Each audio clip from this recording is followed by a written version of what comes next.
Complex number analysis में आज हमारा लेक्चर नंबर 2 है। हमने पिछले लेक्चर में सीखा था कि जीरोस कैसे बनाते हैं अगर फंक्शन का। हमने उसकी दो एग्जांपल्स ली कि साइन जी है और कॉस जी है, इसके जीरोस कैसे निकालते हैं। यानी हमारे पास अगर हम साइन जी की बात कर रहे हैं तो हमारे पास कितने जी ऐसे हैं कि जिन पे साइन वैल्यू जीरो देता है। इसी तरह कॉस जी जीरो से मुराद ये है कि कितने हमारे जी ऐसे हैं जिनके लिए कॉस जीरो वैल्यूज देता है। तो हम जीरो पे थोड़ी सी हमने बहस की थी। आज हम जीरो के साथ साथ पोल्स पे भी बहस करेंगे और फिर हम ये भी सीखेंगे कि जब हमें जीरोस का पता चल गया और पोल्स का पता चल गया तो फिर हम रेजिड्यू कैसे फाइंड कर सकते हैं फंक्शंस का। आज हम सीखते हैं, कोई एग्जांपल लेते हैं, वहां से हम जीरोस और पोल्स को डिस्कस करते हैं।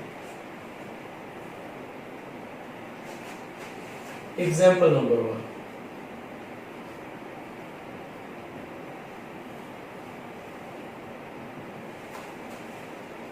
Let's suppose that we have function.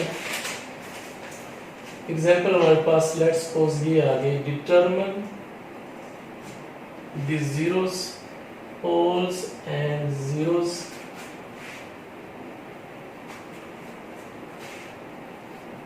of the function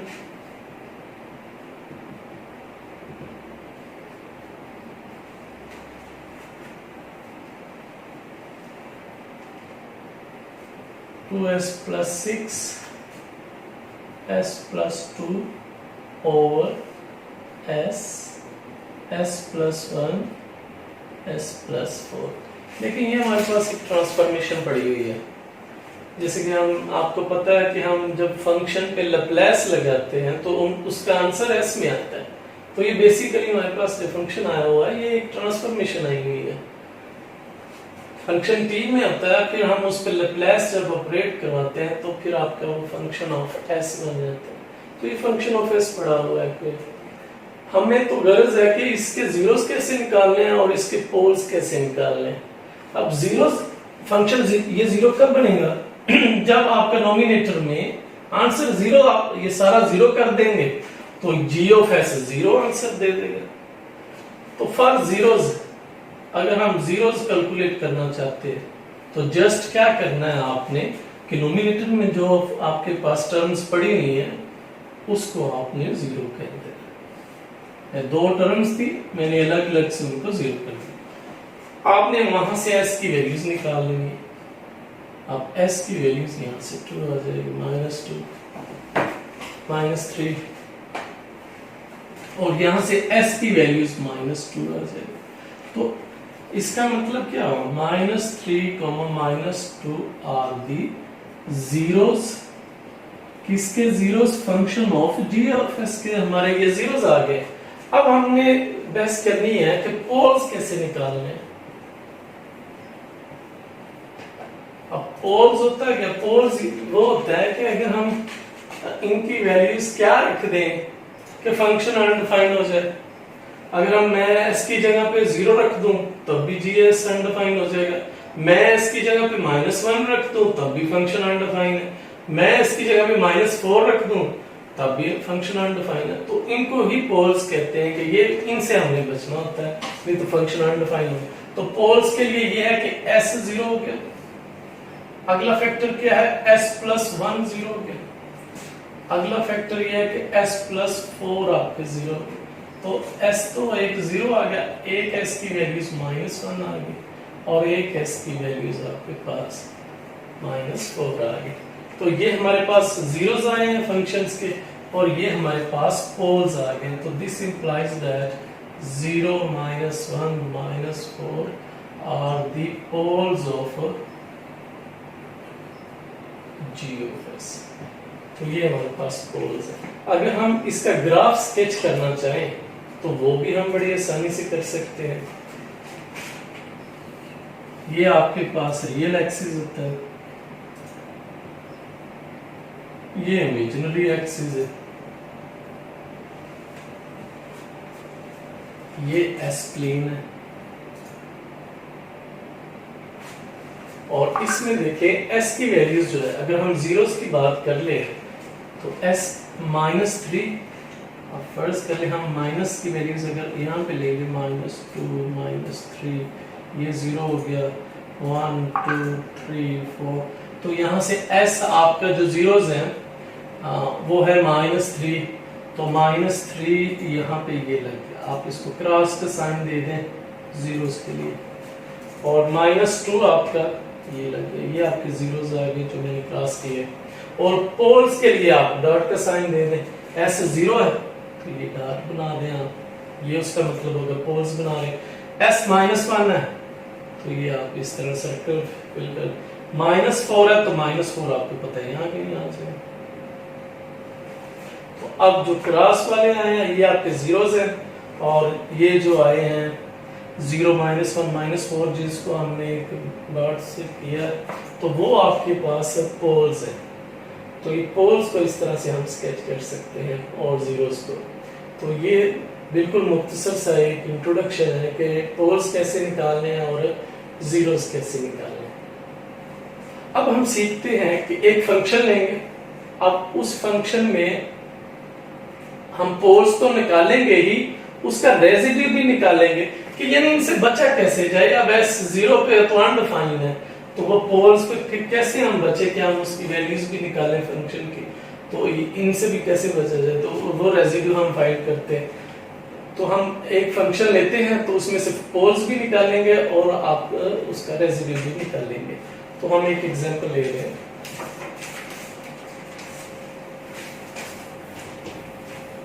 ये एग्जांपल नंबर 2 है और बड़ी डिटेल एग्जांपल है, इसमें आपके सारे पॉइंट जो हैं वो रेजिड्यू के और पिछले जो आपने कॉम्प्लेक्स नंबर 1 पढ़ा वो क्लियर हो जाएंगे, ज्यादा फिर हमें इस पे बहस करने की जरूरत नहीं रहेगी। अब एग्जांपल नंबर 2 में स्टेटमेंट ये है कि find the residue of function f of z cube over z minus 1 power 4 z minus 2 z minus 3। तो ये हमारे पास रेजिड्यू है और हम इसको कैलकुलेट करेंगे।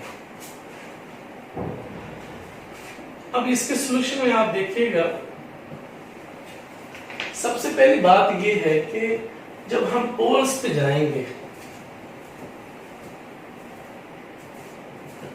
तो हमें इन चीजों को जीरो करना है जो डिनोमिनेटर में,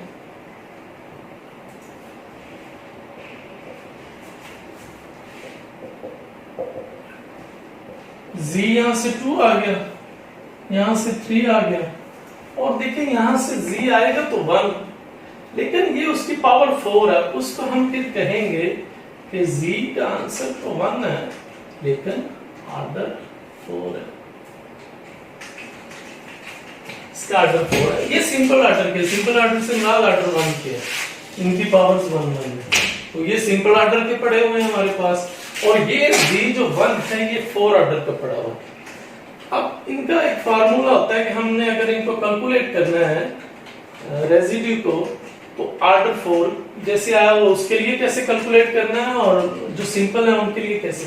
तो एक फार्मूला हमारे पास ये सब के लिए कि अगर हमारे पास रेजिड्यू हमने फंक्शन का निकालना है पॉइंट ए पे और हमारे पास वो nth ऑर्डर का है, तो हम उसको लिखेंगे n-1 factorial limit z approaches to a z minus a n into f of z, और जितने आपके पास ये nth ऑर्डर का आया हुआ है तो एक कम derivative n-1 over dz n-1। तो ये हमारे पास फार्मूला है रेजिड्यू कैलकुलेट करने का nth ऑर्डर के लिए, और nth ऑर्डर पोल के लिए। nth ऑर्डर अगर आपका पोल है तो आपने लिखना है n-1 factorial limit z approaches to a a वो जो आपने पोल निकालना हुआ है। और अगर आपका nth ऑर्डर है पोल का तो डेरिवेटिव एक कम लेना है n-1 और dz n-z -a (n) into f of z। अब फर्स्ट है हमारे पास ये ऑर्डर 4 का आया हुआ है, तो यहाँ पे आप निकालेंगे कि रेजिड्यू ऑफ फंक्शन, पॉइंट कौन सा है 1 है, तो a की जगह पे 1 आ गया। अब n की जगह पे यहाँ तो ऑर्डर था ना हमारे पास n, यहाँ पे ऑर्डर 4 है तो n की जगह पे 4 लगा लें। Limit z approaches to a इस दफा हमारे पास 1 है, और n की जगह पे हमारा 4 है तो 4 -1 z -1 और n की जगह पे लग गया 4 into f of z। तो ये हमारे पास बन जाएगा 1/3 factorial limit z approaches to 1 third derivative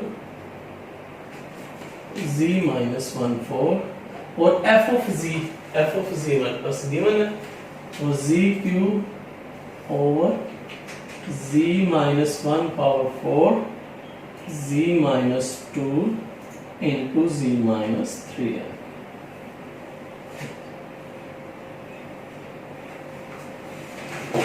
हमने एक ही फार्मूला हमारे पास उसी पे हमने लगाना। अगर ये सिंपल होता जैसे ये है तो उसका मतलब होता है आपका डेरिवेटिव 0 है, तो डेरिवेटिव बीच में खत्म हो जाएगा, बाकी सारी चीजें वैसे आ जाएंगे। नहीं, इससे ये कैंसिल हो गया। हमारे पास अब residue of the function at point 1 is equal to 3 factorial, आप लोग जानते हैं मानो ये 6 बन जाएगा।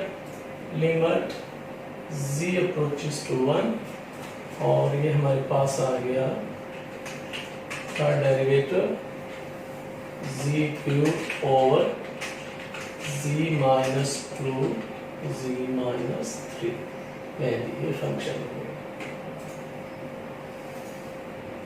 इसको कोई नाम रख लें, मान के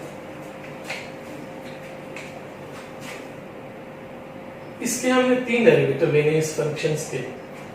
तो इस तरह से अगर हम लेंगे क्वोशिएंट रूल लगेगा तो वो बड़ा लेंथी हो जाएगा। इसमें पहले तो ये है कि इम्प्रॉपर फॉर्म पड़ी हुई है। इम्प्रॉपर को सबसे पहले आप लोग प्रॉपर फॉर्म बनाएंगे, तो प्रॉपर फॉर्म बनने के बाद आप उसको मजीद सॉल्व करके सिंपल वे बना के आप 3 डेरिवेटिव ले सकते हैं। अदरवाइज अगर आप लेंगे इस तरह क्वोशिएंट रूल में 3 दफा डेरिवेटिव तो वो तो लेंथ बहुत ही ज्यादा हो जाएगी।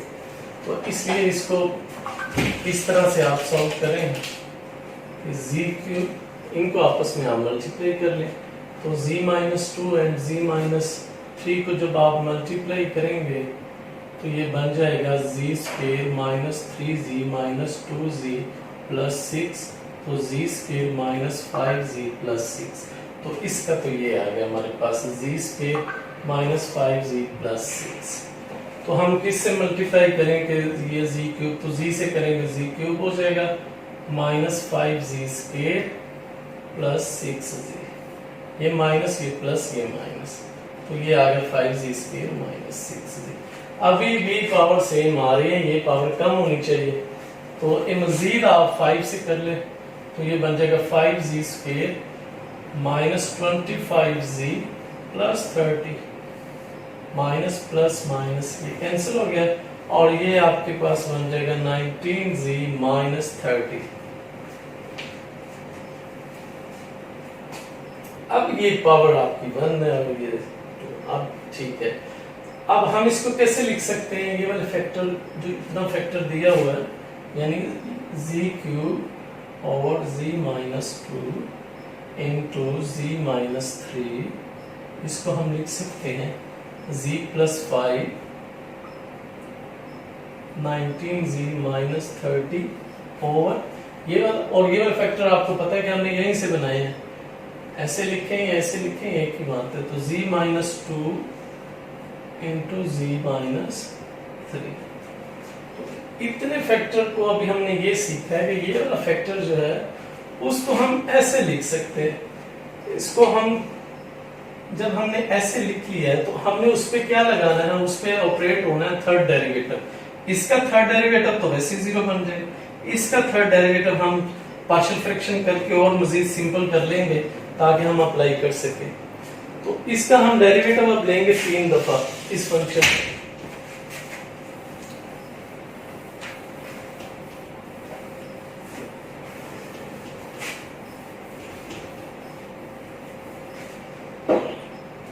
हमारे पास ये आ गया, इसको आप इक्वेशन नंबर 2 कह रहे हैं।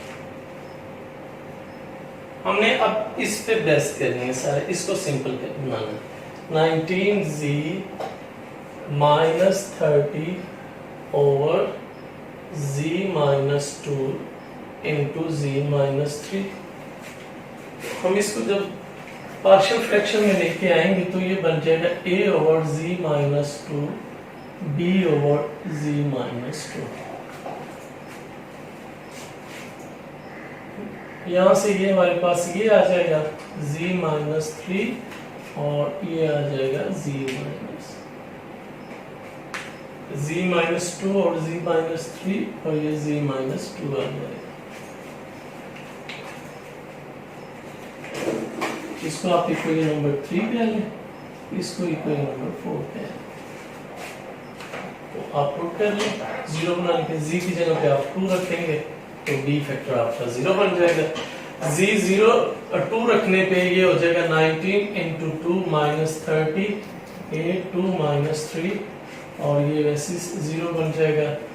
और यहां से हमारे पास आ गया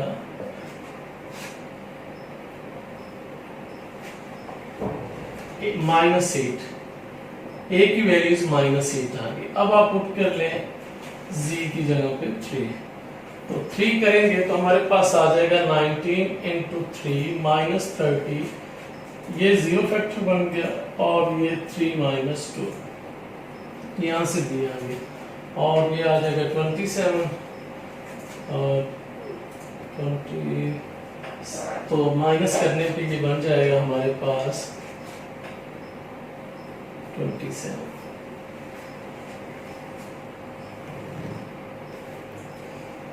ले जी, a और b की वैल्यूज को आप पुट कर ले 2 में, put values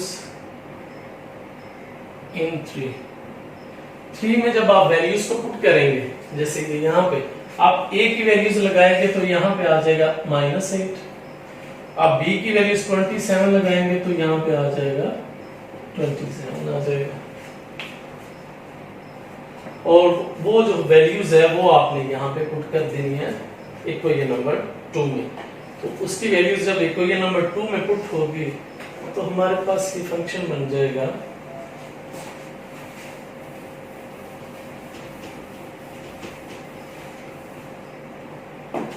z cube z minus 2 z minus 3 z plus 5 और इस सारे की जगह पे हमारे पास आ गया -8 और z minus 2 plus 27 over z minus 3। ये आ गई वैल्यूज।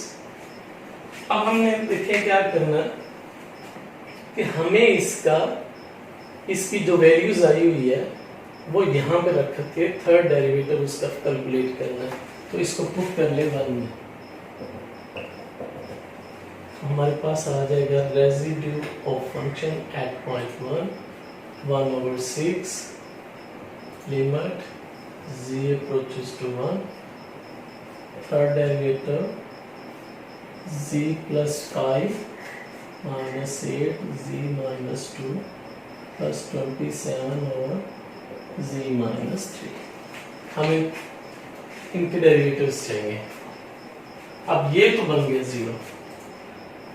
अब ये कैसे 3 दफा ये निकालने तो आसान है, लेकिन अगर ये होता 10 टाइम्स या 15 टाइम्स तो फिर वो बड़ा मुश्किल हो जाना। तो इसलिए आपको ये फार्मूला आना चाहिए कि इसको कैलकुलेट कैसे करना है। अगर फर्ज करें हमारे पास फंक्शन होता है z माइनस a, तो हम उसके डेरिवेटिव कैसे निकालते हैं। अगर हम उसके nth डेरिवेटिव निकालना चाहें तो कैसे हम निकाल सकते हैं, यहाँ से हम ये सीख लेंगे। अगर हम फर्स्ट डेरिवेटिव निकालें तो हमारे पास ये आ जाएगा -1 z माइनस a स्क्वायर। हम एक सीक्वेंस बनाते हैं।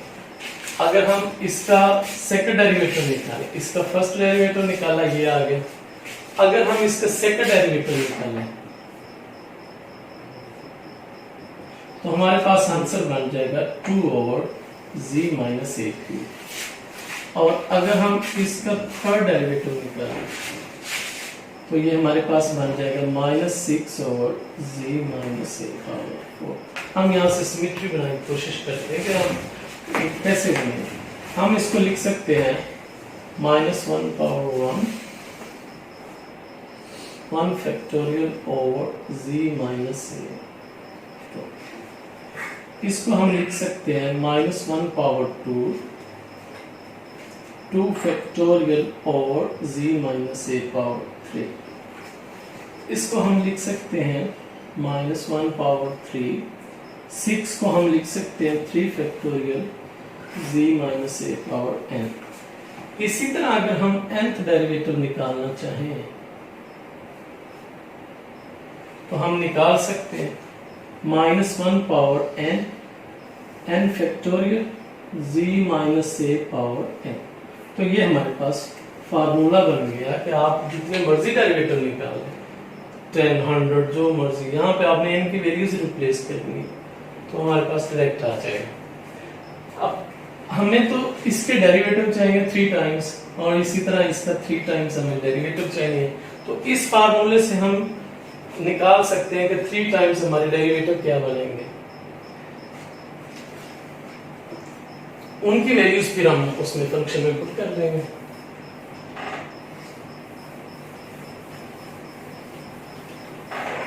अब इस सिमेट्री को यूज करते हुए अगर हम 3 टाइम्स डेरिवेटिव निकालना चाहें 1/z माइनस 2 के, ये इस टर्म के 8 तो कोफिशिएंट है, कांस्टेंट बाहर निकल जाए। अगर इसके निकालना चाहे तो इसी पैटर्न से -1, अब n की जगह पे 3 आएगा क्योंकि 3 डेरिवेटिव n फैक्टोरियल यानी 3 factorial over z minus a, और a इस दफा हमारे पास 2 है, z माइनस 2 पावर 3 आ जाएगा। और इसी तरह से अगर हम वो निकालें 1/z माइनस 3 तो उसके 2-3 डेरिवेटिव है वो इस तरह से कैलकुलेट किए जा सकते हैं। -1 पावर 3 फैक्टोरियल z माइनस 3। तो हमारे पास ये बन जाएगा residue of function at point 1 is equal to 1/6 limit z approaches to 1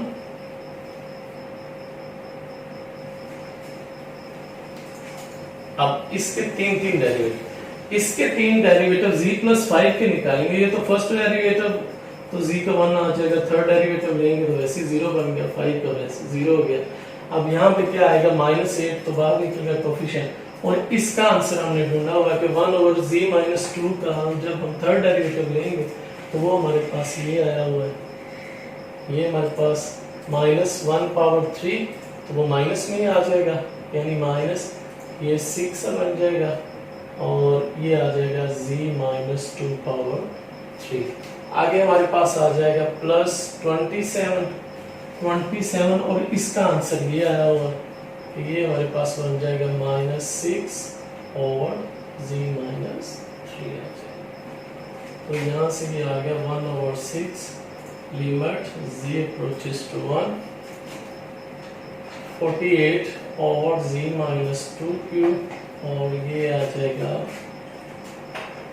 27 into 6 z minus 3। अब आप लिमिट लगा सकते हैं, जहां जहां z है वहां पे 1 लगा लें। 1 लगाएंगे तो -1 और क्यूब और 27 into 6 और 1 यहाँ पे लगाएंगे तो ये -1 क्यूब आ जाएगा। तो ये बन जाएगा आपका -48 और ये प्लस का हो जाएगा, और 27 को आप जब मल्टीप्लाई करेंगे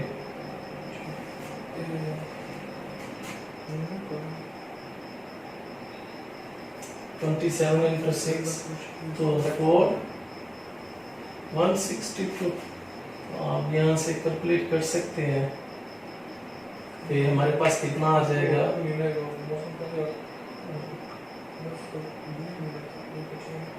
14/6 और 7/3। बहरहाल ये कैलकुलेशन तो आप कर सकते हैं कि इस तरह हम कैलकुलेट करेंगे तो हमारे पास रेजिड्यू एट फंक्शन 1 आ गया। फिर आप वो तो सिंपल डेरिवेटिव हमारे पास जो सिंपल पोल्स आए थे उसके लिए आप कैलकुलेशन खुद कर लिए, उसके कोई डेरिवेटिव नहीं है ना, वो तो सीधे सीधे आने हैं, तो इस तरह से उनकी भी हम कैलकुलेशन कर सकते हैं। तो ये हमारे पास रेजिड्यू है, रेजिड्यू कैसे निकालते हैं फंक्शंस का।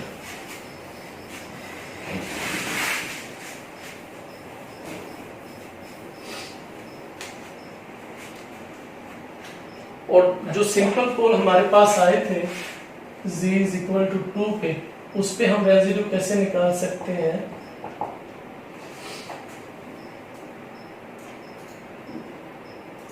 वन ओवर जैसे 2 - 1 फैक्टोरियल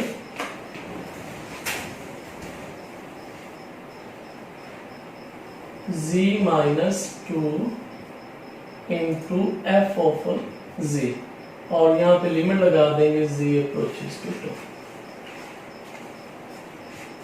यानी यहां से आ जाएगा हमारे पास z - 2 into f of z।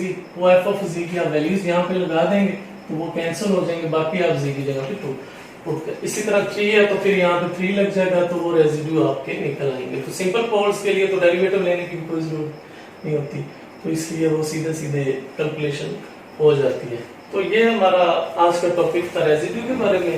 आप इसको करें, कोई मसला हो तो हमें फिर बताइएगा। अल्लाह हाफ़िज़।